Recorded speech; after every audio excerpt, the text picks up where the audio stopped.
Alrighty, welcome back, everyone. We just talked about Michigan and all of the updates there. Jim Harbaugh just got a fairly pointless punishment to be suspended for 1 year if he ever does come back to college football. He's never coming back to college football, so that's kind of the end of that. But let's get into segment 2 and let's talk about some fall camp intel. This is the time of year where they start to put pads on all around the country, and that means some injuries start to follow. Obviously, the really tough time of this year where a lot of teams lose some big time players. And let's go ahead and jump into this, and let's start with the team out in Austin, Texas. They lost a huge player in Cedric Baxter. CJ Baxter, CJ Baxter is a very talented running back, started for them as a freshman before going down with a little bit of an injury, and Jonathan Brooks just entirely taking over that season at running back. He injured his LCL and PCL during practice on Tuesday. He is likely going to require surgery and is going to be out between 6 and 9 months. So a huge blow for this Longhorns team. When you talk about who they have after him, I apologize, I'm on the wrong thing. When you talk about who they have after him, you have a kid like Jaden Blue who is very, very talented. The speed is out of this world. He hits a hole and he's pretty much gone the second that he does. So he's a very, very talented kid. I don't think they're worried too much about the drop-off between their number one running back. I think they're worried about the number two. So where you had Jaden Blue was the number two running back. Now you have Trey Wisner likely making a little step up. That is definitely a little bit of gap between those two players. Also, Jared Gibson stepping up into possibly that third running back role. He was in the fourth spot, so that's definitely a little bit of shuffling around in that running back room. I do think they have the guys to make this work, but one of the big time things to watch is CJ Baxter was comfortably the best pass pro running back on this team. They need to find someone to kind of replace that void because Quinn Ewers is going to need time. And if he has time, then he can dissect a defense. But he's going to need that time, and they're going to need to find a running back that can do pass pro. But on the bright side of things, they love this wide receiver core. There was some questions about bringing in 3 new guys for 3 really talented guys that just left your program.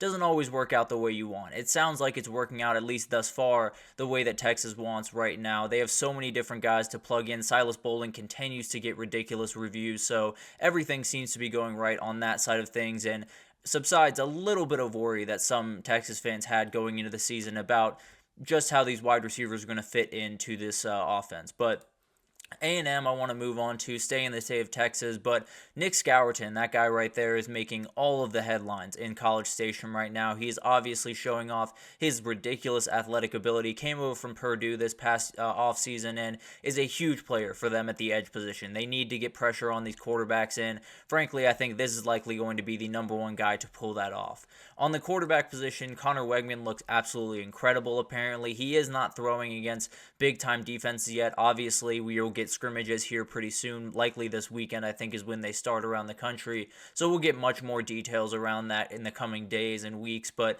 overall, he is the quarterback one. He is as comfortable as possibly can be in that offense as of right now. And then you have a kind of a battle for quarterback number 2. Jalen Henderson and Marcel Reed are both very talented players. They're going to need a backup ready because, as we saw last year, Connor Wegman did go down with an injury. Obviously hoping that doesn't happen, but you want to make sure you have a guy right there to pick up the pieces if you need it.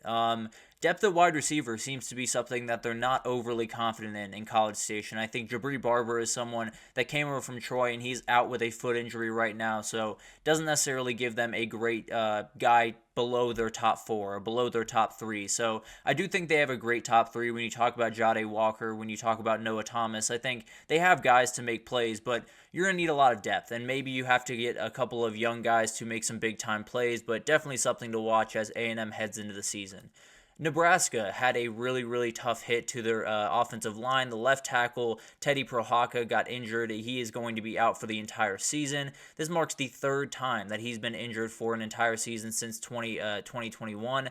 Obviously, terrible luck for a very talented kid. Hope he gets healthy as soon as possible and gets back on the field, but a huge blow for this Nebraska offense. We'll talk about who's replacing him and how he needs to have a huge couple of weeks here in the next segment. But the other thing I want to talk about around Nebraska kind of ties to the other one is Dylan Raiola is absolutely cooking. Apparently, he is doing everything they want and more to kind of take this job and run away with it. So his connection to Jamal Banks, it sounds like it's getting stronger and more dangerous by the day. So as long as they can work out that left tackle position with that new injury, I think this Nebraska offense could be off running this upcoming year, especially with a guy like Raiola calling all the plays, or calling all the shots, not calling the plays. But let's move over to Tennessee, and there's still a lot of players ramping up from injuries for Tennessee. When you have a couple of wide receivers, a couple of linemen, Dylan Sampson, the very talented running back, a couple of defenders as well, they're all trying to get healthy. It doesn't sound like any of them are overly serious, and they will be out there for week 1, but definitely something to watch as we head over the next couple of weeks over there in Knoxville. The one big-time injury that they did suffer was Jordan Thomas, the very talented nickelback that they have. It sounds like Boo Carter could be rolling in at that freshman as a freshman into that position. That is a huge, huge question mark as you head into the season for this Tennessee back end. Plenty of talent back there. They can definitely make this work, but they're going to need some really big players to show up in huge ways early on. The D-line looks as solid as can possibly be, which obviously helps that back end be a little bit more maybe porous, but not necessarily see the results of that. So it's really strong, really deep. They like to rotate guys a ton out there, so they're definitely going to be a force to be reckoned with on that defensive line, and they very much need to as they head into this season for the SEC. And then you have a Clemson team that the wide receiver group looks really good. It looks like the Clemson team that we remember with all of the incredible wide receivers back in 2016. Bryant Wesco and TJ Moore are making so many highlights as a freshman duo. I think TJ Moore was one that they weren't necessarily sure how he fit into the offense. He showed up on campus and immediately started making plays. So he's going to fit into this offense just fine, and they're going to be a really explosive duo. I still kind of contend that, relying on 2 freshmen to make all of those plays on the outside is not necessarily the best way to go about business, but if you got to, you got to. And if they're ready to go, then you have no problem there. So it's 2 very, very talented kids. Cannot wait to see what they do this upcoming year.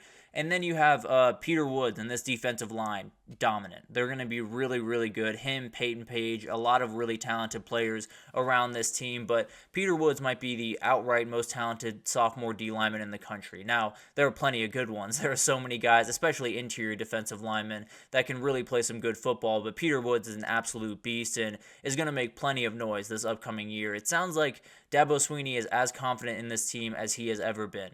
It sounds like this team he feels really, really good about. I think some of that is just instilling confidence in your kids, but a lot of that is this team looks a lot more like the Clemson team that we've seen over the past or over their dominance in the 2010s. So we'll break that down a little bit later in the show, but it sounds like Dabo is very, very confident. I do have my worries, but it sounds like everything is coming along pretty well over there.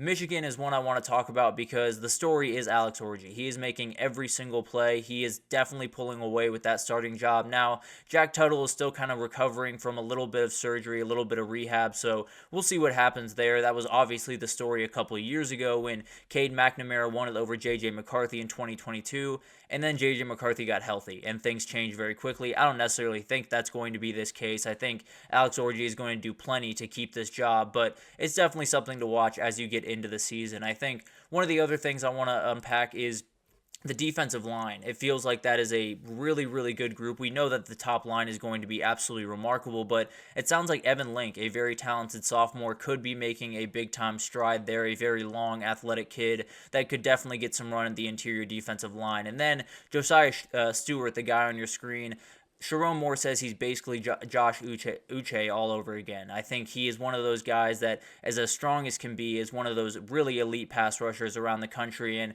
could be the guy that takes the biggest leap this upcoming season, and they might just need him to. With a guy like Braden McGregor walking out the door, you're definitely going to need some guys to step up, and Josiah Stewart might be the top of that list.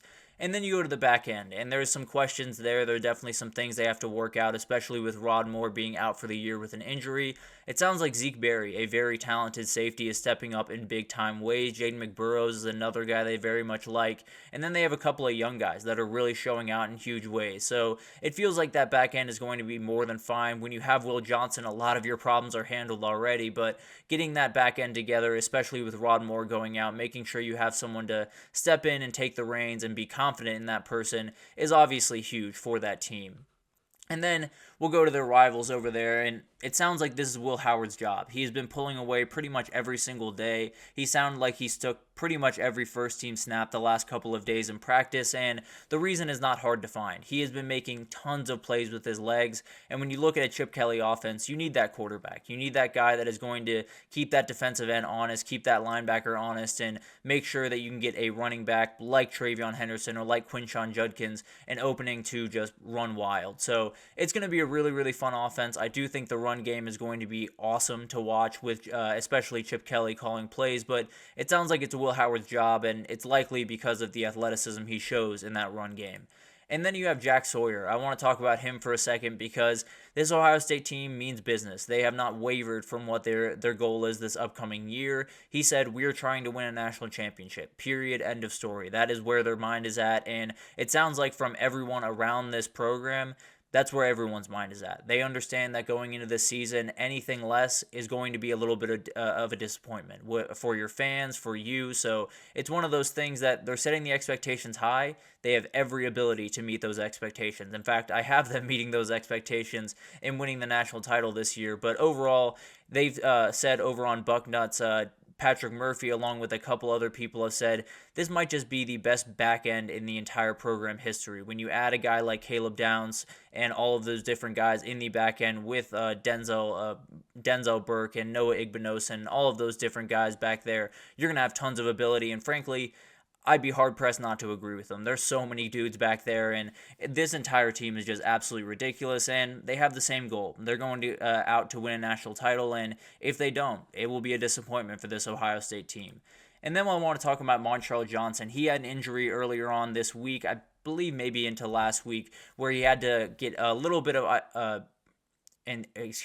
arthroscopic surgery to clean up his knee a little bit. He was back at practice, did not participate in practice, and is still week to week, but definitely a good sign to keep him to get him back out there on the field with his teammates. And it seems like he's walking with a little bit of a limp, but didn't have a brace on his knee. So a lot of things going the right direction for Florida to get that guy on the field in week one, because you really need him on the field in week one. So a ton of different updates from around fall camp. Obviously, this is when injuries start to roll in. You hate to see it anytime it happens, but it's part of this game. You know, you got to make sure that you have guys behind the frontline guys that are ready to go. And frankly, that's probably what we'll talk about a lot in the next segment here. Another really interesting thing that happened in fall camp that I want to touch on a little bit here is something that was going around from Colorado a couple of days ago, where they thought they spliced together a clip. They don't need to do that for Shedeur Sanders. He can put the ball wherever he wants. I promise you that. It is not an issue to find really good highlights of Shedeur Sanders. They do not need to splice them together, and they did not in that scenario. So obviously, Colorado is a whole different conversation, which frankly we'll have tomorrow, because there are a lot of things going against that program that are a little bit ridiculous, and I obviously do not want to be a part of that. So I'll break it down on tomorrow's show, but let's take our second break here. And when we come back, we're going to break down the players that have to make the most of fall camp. We just talked about some injuries. We're going to talk about some players that need to replace them this upcoming next couple of weeks. So we'll break it down right after this, so stick with us.